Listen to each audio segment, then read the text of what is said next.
मित्रों नमो नमः। हम Julie madam Bharti madam classes channel पर आप सभी का हार्दिक स्वागत है। मित्रों आज की कक्षा में हम आपके लिए लेकर आए हैं मति इकारांत स्त्रीलिंग शब्द रूप। तो मित्रों अब तक चैनल को सब्सक्राइब नहीं किया है तो निःशुल्क संस्कृत हिंदी और इंग्लिश पढ़ने के लिए भारती मैडम क्लासेस चैनल को सब्सक्राइब करें। बेल आइकन बटन दबाकर ऑल पर क्लिक करें जिससे कि हमारे नए क्लासेस के नोटिफिकेशंस आप तक पहुंच सकें।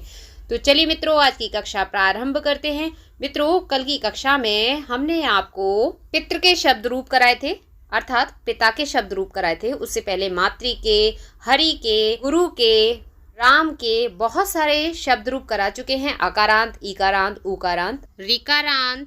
अब मति के शब्द रूप करा रहे हैं। सारे शब्द रूप कराएंगे चाहे इकारांत हो, उकारांत हो, अकारांत हो, सभी, और पूरी संस्कृत व्याकरण कंप्लीट कराएंगे। तो मित्रों मति क्या है?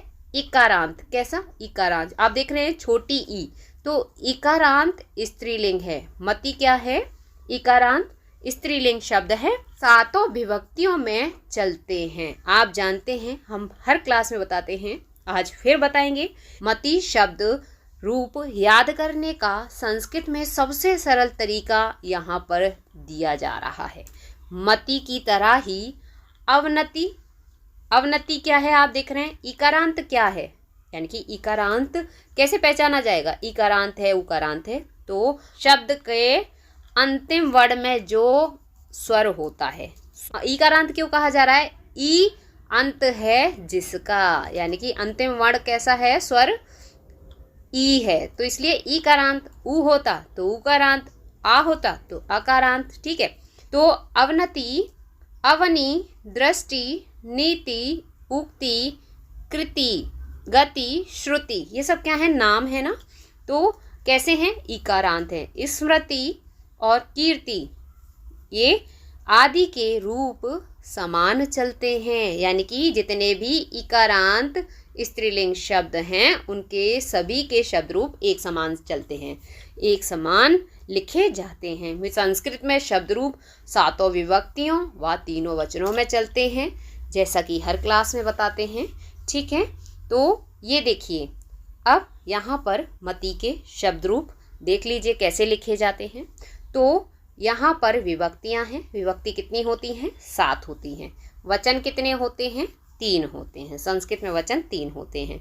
इस तरह से आप इसको, यानी कि ये इसका फॉर्मेट है, ऐसे लिख लेंगे। अब देखिए प्रथमा, द्वितीय, तृतीय, चतुर्थी, इस तरह से लिख लीजिए। पंचमी और षष्ठी, सप्तमी, अंतिम क्या होता है? संबोधन। इस तरह से लिख लिया। अब उसके बाद चलिए मति के शब्द रूप कैसे चलते हैं। तो एक वचन में प्रथमा विभक्ति का एक वचन बनेगा मति ही। अब प्रथमा विभक्ति का द्विवचन बनेगा मति। आप देख रहे हैं मति ही, छोटी ई है यानी कि इकारांत ही है शब्द, लेकिन बाद में द्विवचन में मति हो गया, यानी कि बड़ी ई की मात्रा हो गई। कौन सी? बड़ी ई की मात्रा, यही याद रखना है। और बहुवचन में क्या बनेगा? मत्याः। अब द्वितीय का एक वचन मतिम, द्विवचन मति, और उसके बाद बहुवचन मति ही। अब देखिए ये मति है, यहाँ पर विसर्ग नहीं था, यहाँ भी, यानी कि प्रथमा और द्वितीय विभक्ति का द्विवचन समान होता है। ये देखिए समान है, एक जैसा है ये और ये, यानी कि 2 बार लिख दिए गए हैं। उसके बाद आप देख रहे हैं द्वितीय विभक्ति का बहुवचन मति है, बड़ी है मति में, और विसर्ग लग गया है। क्या लग गया है? विसर्ग। ठीक है। अब उसके बाद तृतीय विभक्ति का एक वचन मत्या, द्विवचन मतिभ्याम और बहुवचन मति भी। ठीक है। क्या? मति भी। अब चतुर्थी का एक वचन मत्यई या फिर मतई। क्या है? मतई। और उसके बाद यानी कि 2 बनते हैं इस तरह से, चाहे तो आप मत्यई लिख सकते हैं या मतई लिख सकते हैं। मतिभ्याम द्विवचन बनेगा और बहुवचन बनेगा मतिभ्यः। पंचमी मत्याः या मतेः, हम दोनों बता रहे हैं। ठीक है। जो आपको सरल लगे आप याद कर लीजिए। मतिभ्याम, मतिभ्यः, द्विवचन क्या है? मतिभ्याम, और बहुवचन मतिभ्यः। अब आप देख रहे हैं तृतीय, चतुर्थी, पंचमी का ये तीनों एक जैसे हैं, यानी कि प्रथमा द्वितीय के वो दोनों एक जैसे थे, और तृतीय, चतुर्थी, पंचमी के द्विवचन तीनों एक जैसे हैं। अब उसके बाद चतुर्थी पंचमी का बहुवचन देखिए, मतेभ्यः मतेभ्यः, ये दोनों एक समान हैं। अब उसके बाद आगे बढ़ते हैं षष्ठी। षष्ठी में बनेगा एक वचन मत्याः या मतेः। देखिए पंचमी और षष्ठी का एक जैसा है ना। उसके बाद आप देख रहे हैं द्विवचन षष्ठी का, यानी कि षष्ठी विभक्ति का द्विवचन मत्योः, और उसके बाद मति नाम। सप्तमी विभक्ति मत्याम या मतौ, और उसके बाद द्विवचन है मत्योः, और सप्तमी का बहुवचन बनेगा मतिषु। क्या? मतिषु। उसके बाद संबोधन हे मते, हे मति, हे मत्याः, और संबोधन चिन्ह। ये क्या है? संबोधन चिन्ह है। हे लगाकर संबोधन चिन्ह लगाना है। ठीक है। और एक चीज़ याद रखनी है कि विभक्ति केवल 7 होती हैं।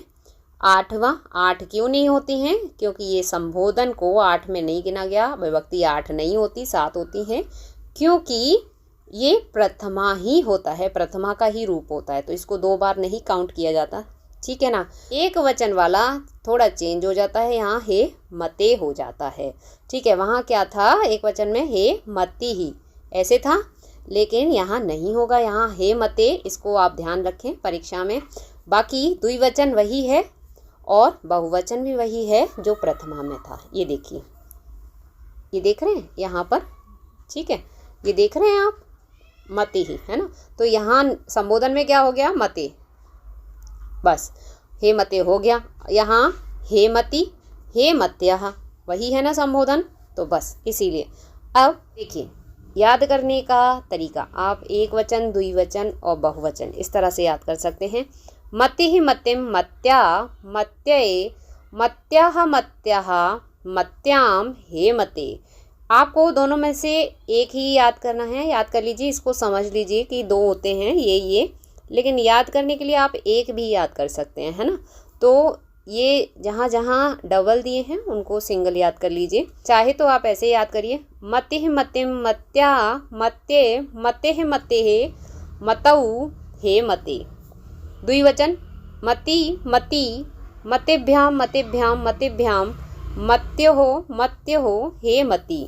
और बहुवचन मत्याः मतिः, मतिभिः मतिभ्यः मतिभ्यः, मतीनां मतिषु हे मत्याः। ठीक है मित्रों, अब आपको बता दें, ये देखिए आप देख रहे हैं ये दोनों एक जैसे द्विवचन में, ये तीनों एक जैसे, और ये दोनों एक जैसे 2 3 2, यानी कि 2 3 2। इस तरह से आप याद कर लीजिए, समझ लीजिए। और ये प्रथमा में जैसे था द्विवचन वही है, तो संबोधन में आप ये लिख देंगे, संबोधन चिन्ह लगा के, हे लगा के। अब प्रथमा में भी देखिए कि कैसे सरल किया जा सकता है। तो मतेः मतेः या फिर मत्याः मत्याः, ये दोनों एक जैसे हैं। उसके बाद चतुर्थी पंचमी में आप देख रहे हैं ये दोनों सेम हैं, मतेभ्यः मतेभ्यः, इस तरह से।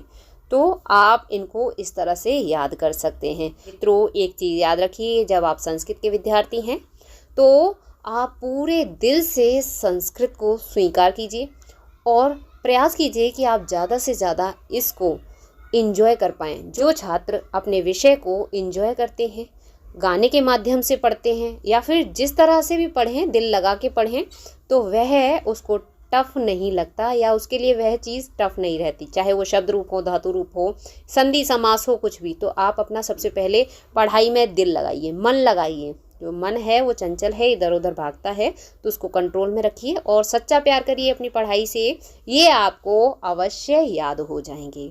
तो आज की क्लास आपको पसंद आई है, आपकी जूली मैम का पढ़ाना आपको अच्छा लगा है, तो एक लाइक और एक कमेंट अवश्य कीजिएगा। हमें बेहद खुशी होगी आपका कमेंट देखकर, आपका लाइक देखकर।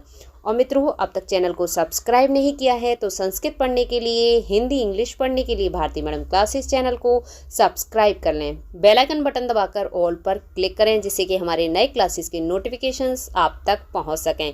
और मित्रों नीचे डिस्क्रिप्शन बॉक्स में संस्कृत व्याकरण, संस्कृत साहित्य की सभी क्लासेस के प्लेलिस्ट के लिंक दिए हैं। उन लिंकों पर क्लिक करके आप सभी क्लासेस देख सकते हैं। सभी शब्द रूप, संधि, सभी विषय पर क्लास देख सकते हैं।